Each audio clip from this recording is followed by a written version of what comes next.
On behalf of the Java community, I would like to sincerely apologize to the Bedrock community, to the Bedrock speedrunning community. I don't know. For me, this appears to be one of the biggest, most unusual, most puzzling miscalculations on Microsoft's part, on Mojang's part. I don't really understand where the impetus was here, but I know a lot of people from MCSR, and I have to say, I don't think they would ever put something together like this. They're fantastic people, they have the greatest intentions, but I think the focus was a little bit lost. Now, as someone who's made a lot of maps on Marketplace, I've worked with quite a few people over the last half decade to a decade. I know what it's like to make Marketplace content, with pressures, deadlines, you name it. So I come to this with a very interesting perspective that some people might appreciate. So let's talk about this map for a second. This is a map that provides an expedited environment to allow you to Java speedrun on Bedrock Edition, which is odd considering that there is a way to speedrun the game on Bedrock Edition, and there's an entire community around that too. But okay, this map exists to give people the opportunity to Java speedrun, for those who want to Java speedrun, but they don't have Java Edition. It's about 16.90 mine coins, about $10 US. I had to spend $16 on it. So you have to expect some value in return. Now, I've had a lot of people ask me to talk about this map. You can see it's already been absolutely bombed with a 3.3 rating. This is extremely low. As I load into this, there is also a free version called a practice mode, where it actually walks you through and gives you a tutorial on how to speedrun Java Minecraft on Bedrock Edition. I know, this is insane, right? When they announced this on Minecraft Live, I gave a very visceral reaction immediately to it. Tubbo and MCSR Ranked are bringing speedrunning to Minecraft Bedrock Edition, with brand new add-ons available today.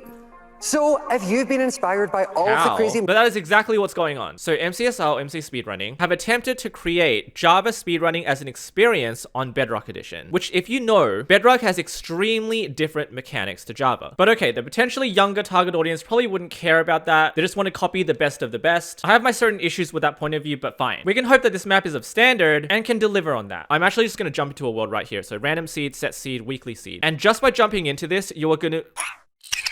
And just by jumping into this, you're going to notice some really strange technical issues that will pop up immediately. So first of all, this is a fake loading screen. I can also just like open my inventory, it's going to go away. I can also walk around. What's happening right now is that the behavior pack for this world is algorithmically generating terrain to mimic or simulate Java terrain. So it's generating a bastion. It's going to generate a fortress after this. So it's going to create a nether dimension and then place structures really close to each other to make it easier for you to experience speedrunning. And so if we jump to the world here, you can see this is exact. I have spawned in a desert probably 7 times in a row now. So there is a ruined portal over there. If you look around over here, there has been a single Enderman that's been holding this block in every... What block are they holding? Oh, that's weird. They're holding different blocks. So there are context clues here, which sort of give you or paint a picture as to how this entire thing is being run. So this is a desert biome, and they've assisted you by placing a ruined portal structure to sort of be like, hey, let's finish this portal. And there, how many blocks? There's 2 blocks left. Don't tell me. Oh my God. Okay. Wait, so I don't actually have to build a portal whatsoever? That's fine. We got all this iron. I don't even need flint and steel. I've got a fire charge. Okay. I'm gonna forfeit this seed because this is actually kind of bewildering. All right, so now you can see it's getting things ready. What's happening now is that I believe the map is clearing out all of that world terrain, deleting everything in its path. And so if you try to create another seed, like random seed right here, it's going to queue you in. It's pretty laggy because you can understand that if it's trying to fill the entire area with air, that's just what's going to happen. So while that's doing that, I can show you around here. This is the world spawn. You can see in the distance, there is a super flat terrain and it's carved it out right there. You can see chunks are just gone and it's just built this world around here. I think if they'll... Okay. Oh, it's generating a village. This is the first village generation that I've actually gotten. And I think this is going to take a little bit of time. I'm actually kind of stuck here. I can't generate the village. And if I just press E, you can see I'm still in the world. It's just created a loading screen here. Oh, it's moving. Okay, there we go. That took about 4 minutes. Okay, so it's planted me in a desert again. Yeah, see... This is exactly what I thought would happen. So they put me in a desert once again. I'm not sure why it keeps putting me in deserts. Oh, is it because they can just put desert temples? Okay, so they've put a village plains here inside. That door is wrong. They put a village plains in a desert biome, which is not right. This tells me there's a lot of miscommunication that's happened. I don't know why they did this. Oh, wait, what's going on here? Oh, man. Oh, man. Okay. Well, I'm trying to give these guys the benefit of the doubt because I know these people, they would never put together something as rough as this. This is really, really bad on a technical level, and I can kind of see the edge of the world too. Oh boy. Wait. No. No, nah. Oh, that village is decimated. Okay, so this is a very good opportunity to just boat across and see what's happening. So this is within the world render distance, and you could have already seen the horizon across the world border. So now you can see just in the distance over there how many desert biomes are being pre-generated, which is why I'm inside a desert biome so much. And then you get teleported to all of these different pre-generated worlds, and then it places structures in. So if I just update this water block, you can see it's just flowing across now. There are border blocks over here, so I can't get across. But there are very easy ways to generate nether portals, and then it'll just land you inside this flat world. I am aware of the vetting process that Microsoft puts on marketplace content. I am rather baffled how this passed QC. We were told things like, don't make this visible, don't make the world border visible. You also have to idiot-proof worlds. I don't know if this is idiot-proof. And so, as you might already know, the set C thing, that will generate worlds internal to this map only. So this is seed ASDF. It just generates a desert, lava lake, lawn portal over there. It's not the same as seeds outside of this map. Okay, so the lava pool is over here. That's...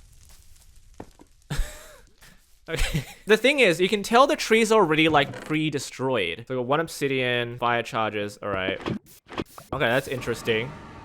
It put a nether portal inside a box. See, as the gears are turning here, I can kind of tell why they've done it this way, because they want to make speedrunning very accessible for the younger audience who look up to their idols and want to learn how to speedrun. So by making worlds that are really easy for people, they are creating an experience that is accessible. Also, my coordinates are off. I'm actually going to go backwards. I'm going to portal somewhere else and see what happens. See, my coordinates here are like -1000. I got teleported to 200 or something. Okay, so if I portal over here, what happened? Am I going to be put in the same...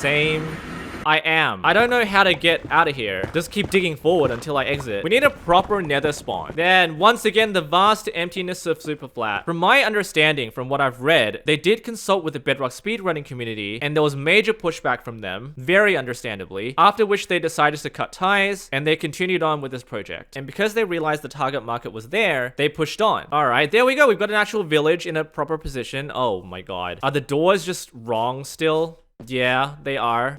Oh, I'm so sorry. All right, let's grab this.